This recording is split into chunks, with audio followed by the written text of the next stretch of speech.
మూలాధారం తథా స్వాదిష్టానాంచ మణిపూరకం అనాహతం విశుద్ధాఖ్యం ఆజ్ఞాచక్రం విదుర్బుదా ఆధారస్వరూపాణి కోణచక్రాణి పార్వతీ త్రికోణరూపిణీ శక్తి బిందురూప శివస్మృతా అవినాభావ సంబంధ తస్మాత్ బిందు త్రికోణయోః.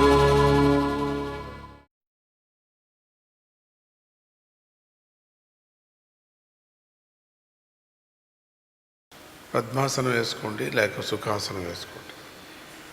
పద్మాసనం లేకపోతే సుఖాసనం వేసుకోవాలి. కానీ జీవితంలో పద్మాసనం వేసుకోవటానికి ప్రారంభం చేయాలి మీరు. అదే నిజమైన మనకు యోగ పురుషులు మనం. లేకపోతే ప్రయోజనం ఏముంది? ఎందుకు ఈ కాళ్ళు, ఎందుకు ఈ యోగం మనకు? అందుకని ప్రయత్నం చేయాలి. దానికి ప్రయత్నం చేయటానికి కొవ్వు తగ్గించుకోవాలి. అది చెప్పాను మీకు. కొవ్వు తగ్గించుకొని విధానాలు దండికి చెప్పేశాను. ఏమన్నా కానీ మనం చేయాలి. లేకపోతే సుఖాసనంతోనే చచ్చిపోతాం మనం. అట్లే చచ్చిపోతాము. ఇంకా దాని ఏం ప్రయోజనం? మనం యోగం అనేది లేకుండా పోతుంది, మన జీవితంలో లేకుండా పోతుంది. అట్లా కాకూడదు కదా మనకు. కాబట్టి మనం పద్మాసనం వేయటానికి మోకాళ్ళు తాపత్రయం లేని వాళ్ళకి ఆల్రెడీ వచ్చేస్తుంది. చాలామందికి మోకాళ్ళు తాపత్రయం. అటువంటి వాళ్ళకి యోగం లేదు, అయిపోయింది. ఈ జన్మ అయిపోయి వాళ్ళకి. నెక్స్ట్ జన్మలో యోగం ఇంకా వాళ్ళకి. ఈ జన్మలో ఇంకా కుదరదు. వాళ్ళు చచ్చిపోయినట్టే లెక్క. వాళ్ళు యోగం చచ్చిపోయింది వాళ్ళ జీవితంలో అని.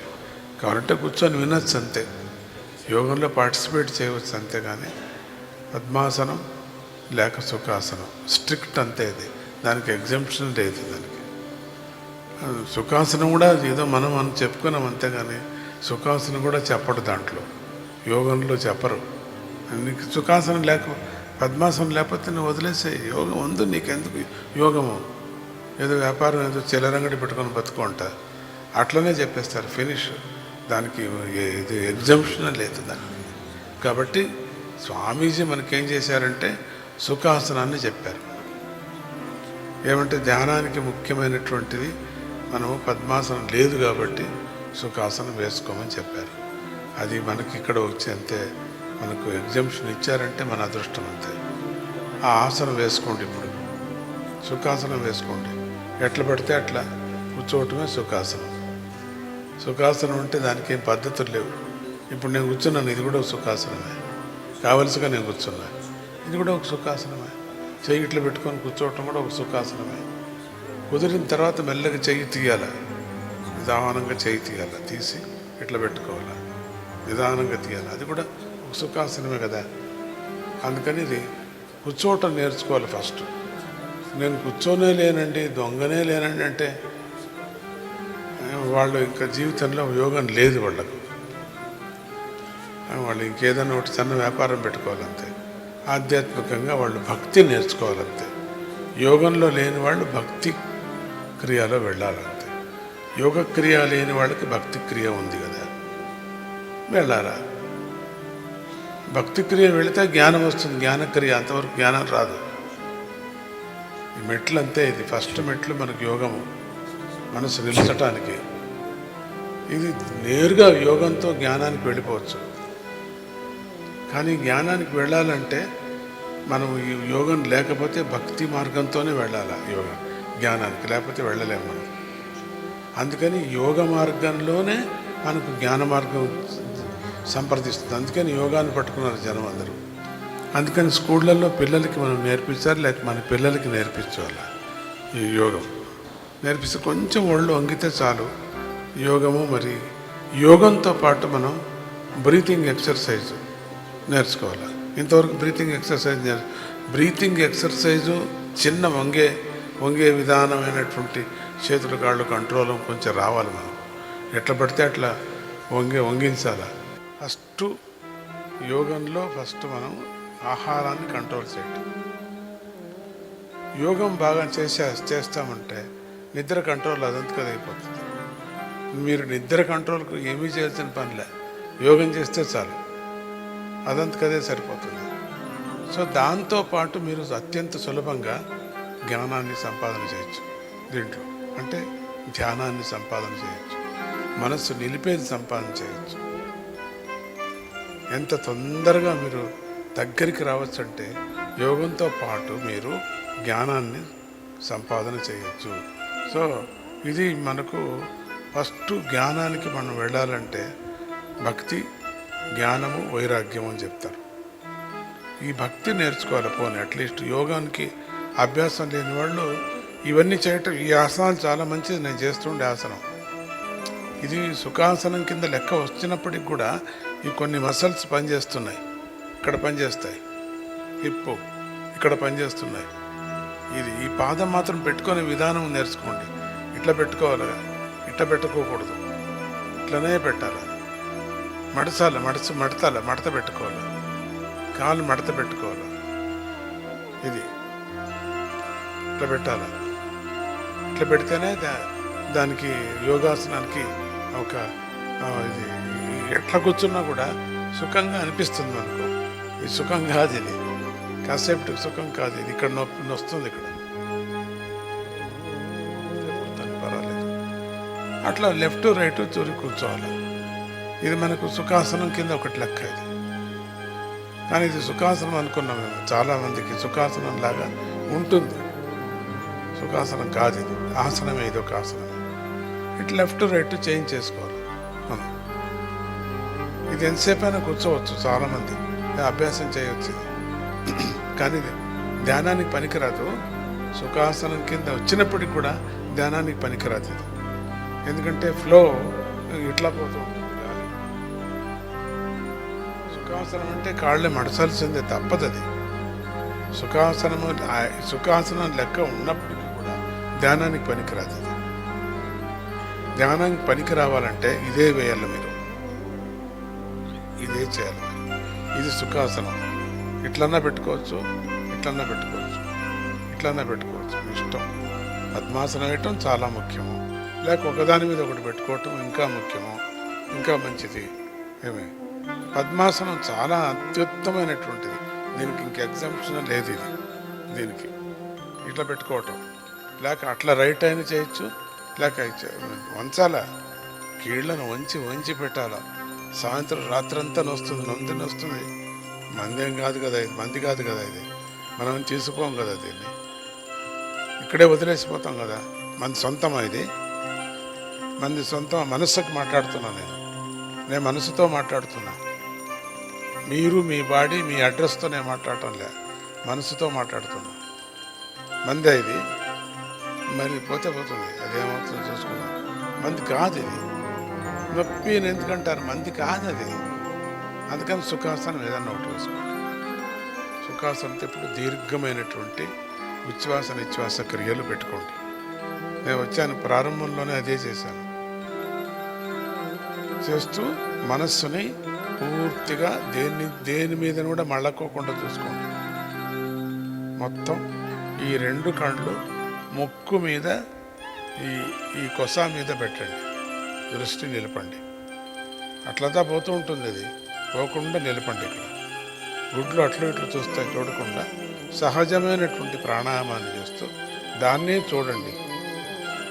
ఈ ముక్కునే చూడండి. ఇదొక పద్ధతి. రెండవ పద్ధతి, మొత్తం కళ్ళు మూసుకోండి. ఇక్కడ ఒక జ్యోతిలాగా ఉండేటువంటిది చూడండి. జ్యోతినే చూడండి. ఇది ఒక రెండవ పద్ధతి.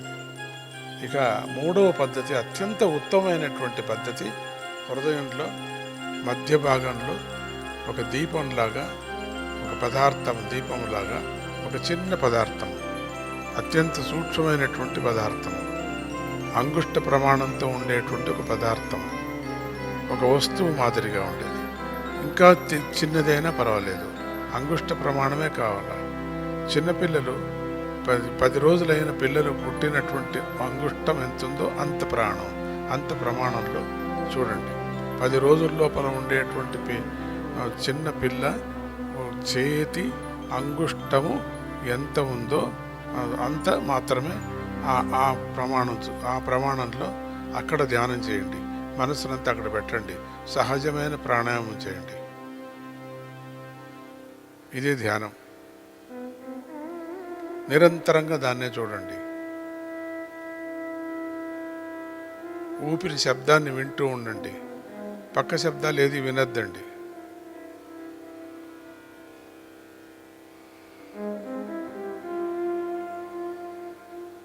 దీర్ఘమైన ఉచ్ఛ్వాస నిశ్వాస క్రియలు తీసుకోండి. మీరు ఆల్రెడీ సుఖాసనం వేసుకున్నారు కాబట్టి మీకు ఏది నొప్పి ఎక్కడ ఏమీ ఉండదు. పద్మాసనం ప్రాక్టీస్ చేసిన వాళ్ళకి ఏది నొప్పి ఉండదు. ప్రాక్టీస్ లేని వాళ్ళకి సుఖాసనం వేసుకోండి. ఎట్లా పడితే అట్లా కూర్చోండి, నో ప్రాబ్లం.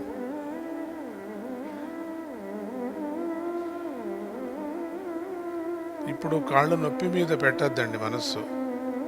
నేను అనుకున్నట్టు హృదయంలో మీరు అనుకున్న ఒక చిన్న పాపది లేదు. స్వామీజీ యొక్క వేలు ఉంది కదా, బొటన వేలు, దాన్ని చూడండి. ఇప్పుడు మీకు చూపిస్తాను బొటన వేలు. కళ్ళు తెరిచి చూడండి.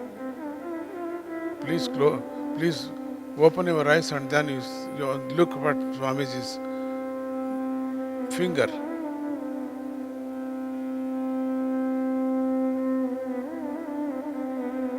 Do it. This finger you can put it in your heart. Then go close your eyes, then you see that finger tip. Okay? Then ప్రయత్నం చేయండి. Try to look. Close your eyes, then you look it.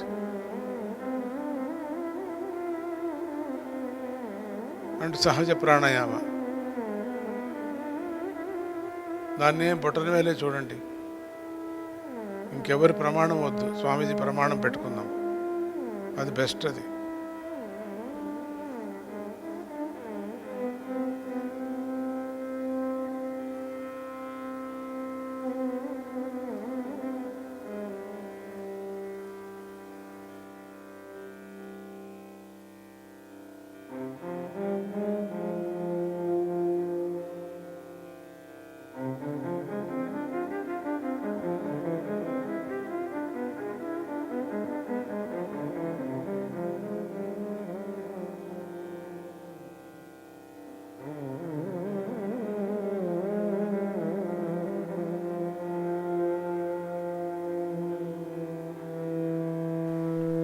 careful, for your mind must concentrate for this figure. The finger in your heart. Please keep the finger in your heart, Swamiji's finger. Then concentrate. Then you understand what is the sukha, what is the facility, what is the ananda, happiness. Then you understand about this.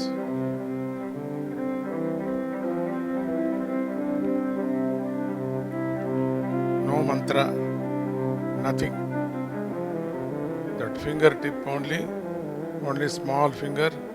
I told you, you can put it dhyana, concentrate only that only in your hearts. First one you can, I told, to in your forehead, if you possible, forehead, or you can your heart. మనసులో పెట్టుకోండి. ఏ చేష్టలు ఉండకూడదు మనకి. ఎందుకంటే మనసు అంతా దీని మీద వచ్చేస్తుంది. మనసు నువ్వు ఫింగర్ ఇట్లా పెట్టుకోకూడదు. మనసు అంతా దీని మీద వచ్చేస్తుంది. నమస్కారం చేసినా దీని మీద వచ్చేస్తుంది. ఏ ముద్ర పెట్టినా దీని మీద వచ్చేస్తుంది. అంత దీని మీద రాకూడదు నీకు. నీ శరీరం మీద శరీరం మీద. అందుకే సుఖాసనం అని చెప్పా. నొప్పి పడే ఆసనాలు ఏది వేసుకోకూడదు. మీరు ప్రాక్టీస్ చేసిన తర్వాత వేసుకోవచ్చు. అంతేగాని ప్రాక్టీస్ అయ్యేంత వరకు సుఖాసనంలోనే ధ్యానం చేయాలి. మీరు మీకు ఎట్లా పడితే అట్లా ధ్యానం చేయండి. మీరు ఎట్లనే కుర్చీ మీద కూర్చొని కూడా ధ్యానం చేయొచ్చు. అంగుష్ట ప్రమాణంతో ఉండే పరమాత్మని ధ్యానం చేయండి. అద్భుతమైన ఆనందం కలుగుతుంది. చేయండి. చాలా రుచిగా ఉంటుంది. ఇది అభ్యాసం అయితే మీకు. దీని పేరే ధ్యానం. దయచేసి దీన్ని ఎవరికి చెప్పొద్దండి. అంతే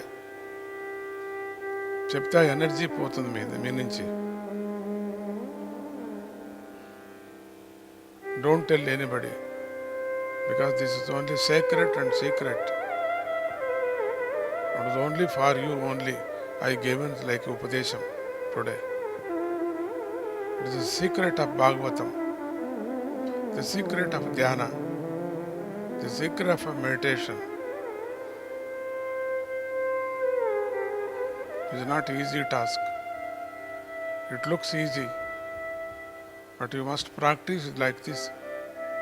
Then you understand what is the Anandam, what is the happiness about you, in our body. Then you understand. Paramatma, Nirguna Paramatma, formless Paramatma.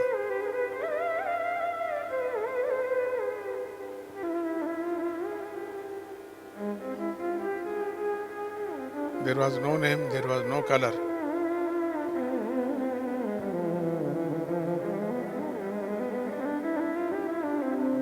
No quality, no quantity.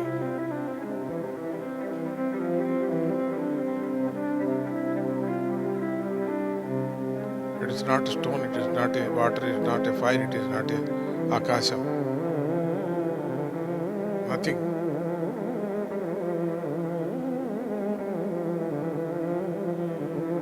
Try to dhyanam.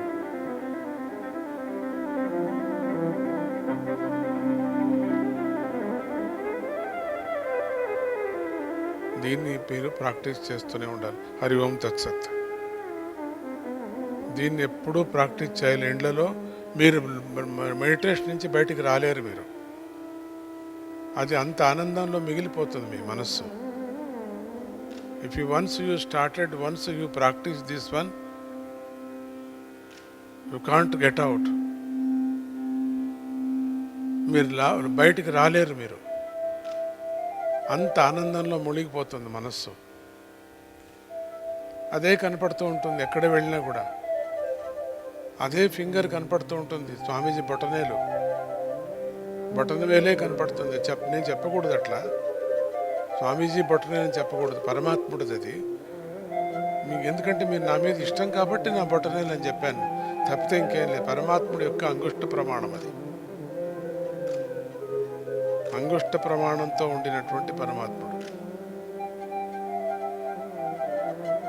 పేరు లేదు, రుచి లేదు, ఏ విధమైనటువంటి qualities quantity లేదు ఈయనకి.